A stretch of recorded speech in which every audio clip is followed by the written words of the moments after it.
November 14th, Paris, France was hit with multiple coordinated terrorist attacks. Over 130 people were killed by these attacks, and 180 people were severely injured. In this time of tragedy, it's wonderful to see our country as well as our international community come together in support and sympathy. We at Fanatics and the Fan would like to send out our heartfelt condolences to the victims and their families.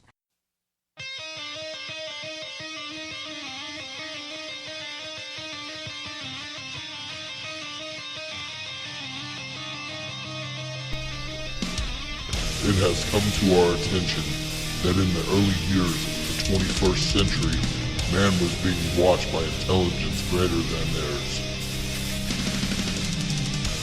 and yet as mortal as their own.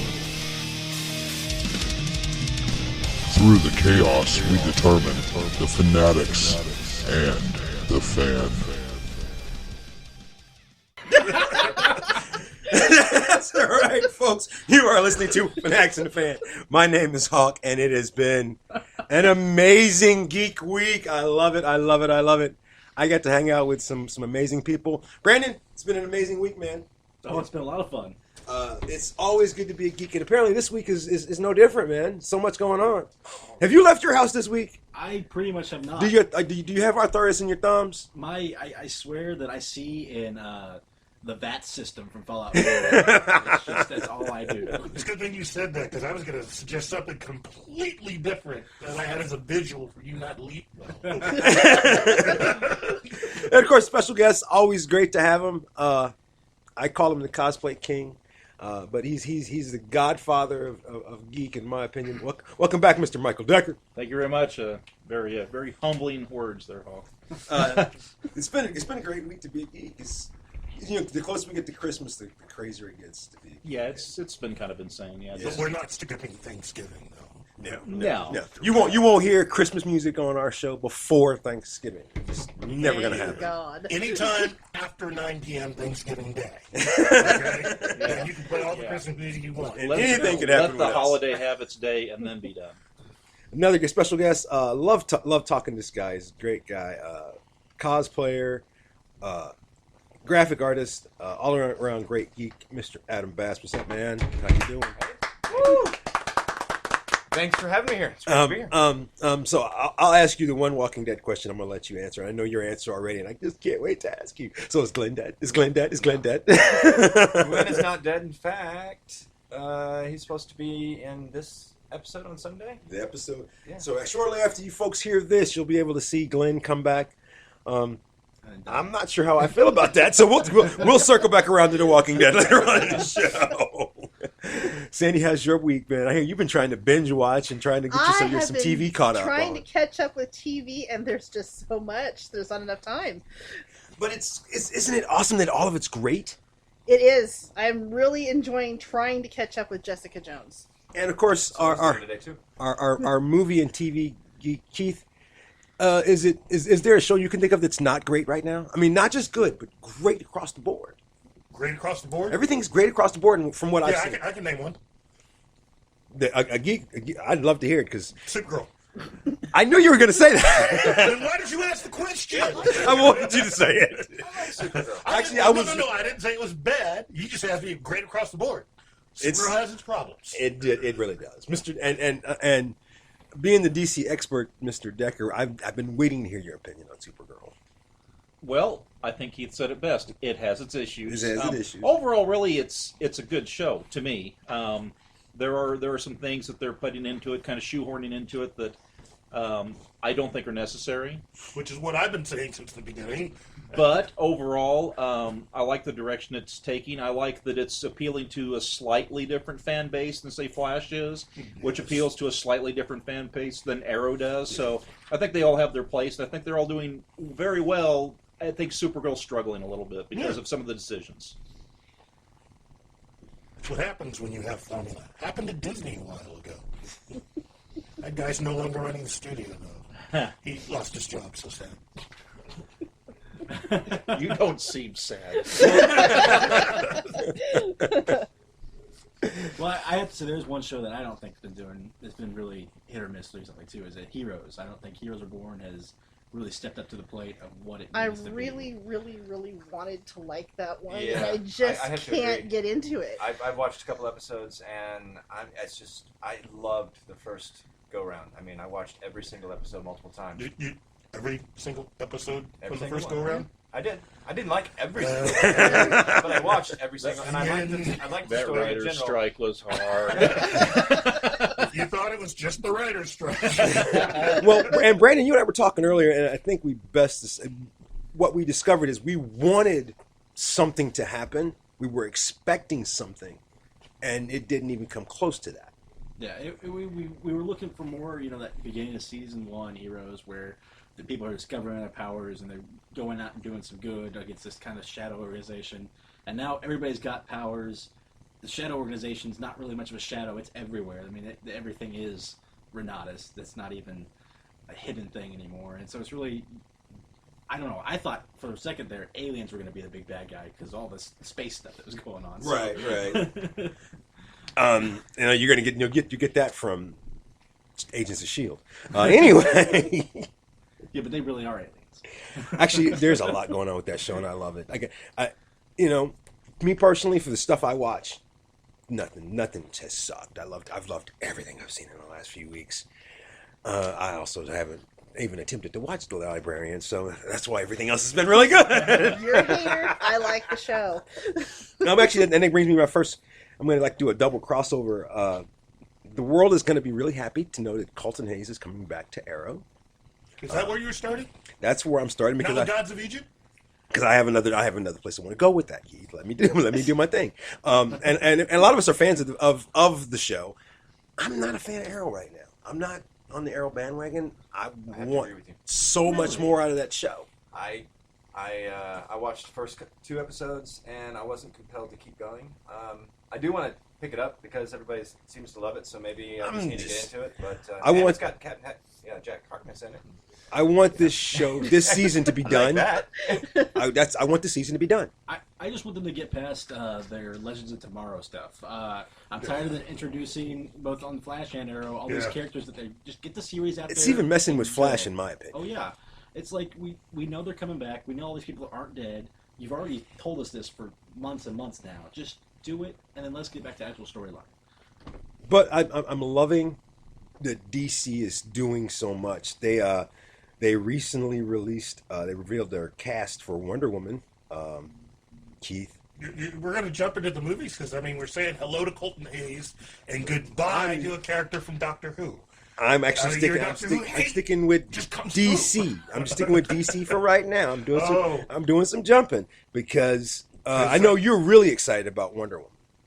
That is the big story of the day, dude. You should have started with Wonder Woman. Okay? You say that every show. Go with it. The big story of the day is the first one that you put up.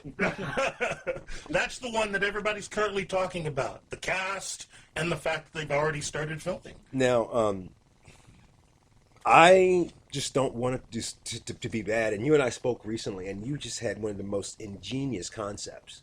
Because you had a problem with, I believe, the costume. Is that correct? No. I had no problem with the costume. What I was saying was that they've just now recently dug up pictures from George Miller's Justice League. Oh, And yeah.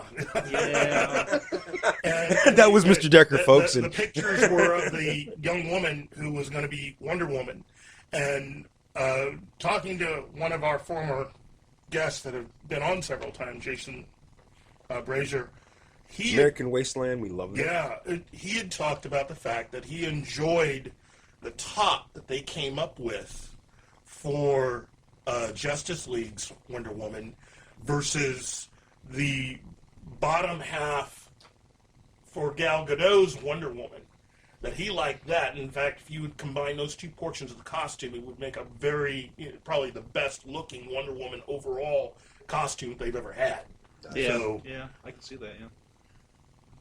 So but the fact that they're putting something together. We waited. Well, not technically waited. I'm not that old, damn it. 75 years. We've waited for something. There was no serials back in the 40s or anything like that. no haphazard, 80s reboot Wonder Woman, movie. I mean, nothing. I think it's been almost 75 years, we're closer to 70 since the very first Batman film. Yeah. I mean, 70 years is how long Batman, just as a character, has been on film. Yes. Yeah. So the two serials that they did. Yeah. So yeah, we've been waiting a while. Waiting a long time for Wonder Woman. Yeah. And again, I'm happy that we're getting a Wonder Woman movie. I'm We're happy also getting, and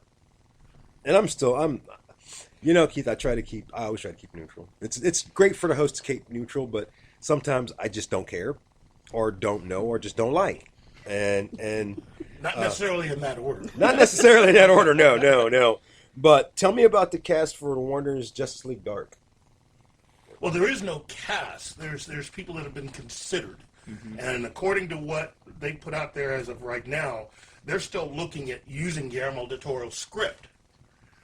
But right now you've had 3 actors mentioned and the possible parts that they could play. One being Ron Perlman. Which, come on. It's a Del Toro. How can you not have him? Yeah. Right. And you still gotta love him. Because war never changes. The other being Ewan McGregor, who, again, I like the dude. And then finally, actor Colin Farrell. Mm-hmm. So those 3, their names have been mentioned in connection with the film. With Ron Perlman they're looking at him for Swamp Thing, which I think would be good. Cool. Yeah. a lot of people. When you say that, it's like, wow, that's pretty. I say they should make Shaggy do it. I still think Shaggy would be a great Swamp Thing. I remember that movie. Yeah. Brings back memories. So, Mr. Decker, being the DC guy, are you looking forward to this movie? But more importantly, who would you cast in it? For Justice League Dark? Yeah. As far as just actors or characters I'd like to see on it? Either. Actually, characters. I love your character because you come up with some Jeez, great man, stuff. I don't know. Actors, I'm just get the right guy for the part. I don't care about names or who it is. Just get the right guy for the right character. I don't care if you know him or not, but it's Justice League Dark. I mean, there's so many really good characters that are just obvious choices, like Etrigan the Demon, Hellblazer, I love anything like that. But there's there's other just kind of like oddball characters that would fit into that. Now, if they got the demon, could they pull off the one that rhymes on screen? I don't know why not, man. I'm just saying, because if you remember Cat in the Hat, the first 30 seconds of that movie was awful. Okay, Mike Myers in a cat costume versus some dude that can breathe fire. Okay, That's not even. there's not even a comparison, dude. I mean seriously. I could almost. Yeah. I mean, I agree. But point taken. No, there's cool characters. You could put put Animal Man in there. You could put Plastic Man in Justice League Dark. No, seriously, you write it correctly, and that character would work in that. There's just Maybe the elongated man. you see, I don't like him. I'd go the other way with that. See, Yeah. I don't see him as much of being able to be just a little bit dark because Plastic Man started out as a criminal. Oh, good point. And Ralph Dibny, Elongated Man, he's always been a good guy, Yeah. So, except for the countdown, I think it was, I wish Shaggy was here to correct me if I'm wrong, but when Sue had been killed from Identity Crisis, and then Ralph was approached to save her soul and bring her back, and he was being played, but he really wasn't being played. He was onto it the whole time. He was a little dark in that. Yeah. But no, there's just like a lot of characters that Maybe would Dr. fit. Fate. Dr. Fate, yeah. So I mean, there's a bunch. And for the most part, we're all comic book geeks here. So here's a question for you. And guys, I love doing this to you. There are a lot of bad guys that have been converted. Mm-hmm. I mean, even Hawkeye was to start out as a criminal. Yeah. What character on that genre, which hero would you like to be? That started out. Who was your favorite criminal that's a superhero now. Criminal that's a superhero now. That's been converted, and it can be based on